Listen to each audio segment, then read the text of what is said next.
ડભોઈ નગરપાલિકા દ્વારા ભારત સરકારના ministry of social justice and empowerment અંતર્ગત national Safai Karmachari finance and development કોર્પોરેશનના સંયુક્ત ઉપક્રમે એક વર્કશોપનું આયોજન કરવામાં આવ્યું. આ વર્કશોપ ડભોઈ નગરપાલિકાના સભાખંડ ખાતે યોજાયો, જે કાર્યક્રમનું live monitoring national Safai Karmachari finance and development corporation Delhi દ્વારા કરવામાં આવ્યું. આ વર્કશોપમાં ડભોઈ નગરપાલિકાના સફાઈ કામદારોને સરકારશ્રી દ્વારા અમલમાં મૂકેલ મેન્યુફેક્ચર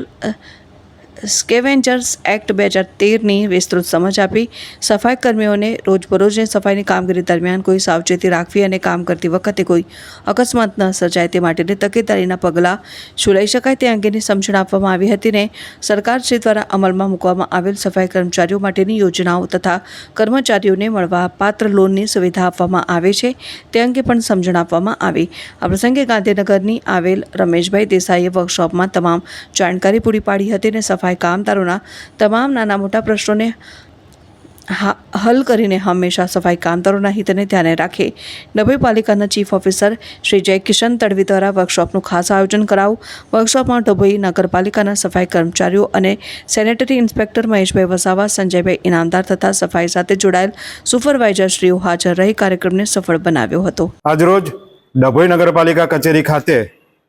ભારત સરકારશ્રીના ministry of social justice and employment અંતર્ગત national Safai Karmachari finance and development corporation દ્વારા નગરપાલિકા કચેરી ખાતે એક વર્કશોપનું આયોજન કરવામાં આવેલ હતું અને વર્કશોપ દ્વારા નગરપાલિકાના આરોગ્ય શાખાના કર્મચારીઓ તથા ડ્રેનેજ વિભાગના કર્મચારીઓ તેમજ નગરપાલિકાના કર્મચારીઓ આ તમામને એક વર્કશોપ દ્વારા સફાઈ કર્મચારી કઈ રીતના કામગીરી કરે છે, સફાઈ કર્મચારીઓને કઈ રીતના જાળવણી કર્મચારીઓને સફાઈ કરતી સમયે કઈ કાળજી લેવાની એ તમામની માહિતી આ વર્કશોપમાં આપવામાં આવી. સાથે સાથે ડભોઈ નગરપાલિકા દ્વારા આ વર્કશોપમાં કર્મચારીઓ, સફાઈ કર્મચારીઓ અને વર્કશોપ દ્વારા સરકારશ્રીમાંથી તેમને આ યોજના દ્વારા લોનની સુવિધા પણ મળેલ છે એની પણ માહિતી આપવામાં આવી. અને આ તમામનું આયોજન સફળતાપૂર્વક ડભોઈ નગરપાલિકાના કર્મચારીઓ તથા નગરપાલિકાના ચીફ ઓફિસર શ્રી જયકિશન તડવી સાહેબના આયોજન હેઠળ કરવામાં આવ્યું હતું.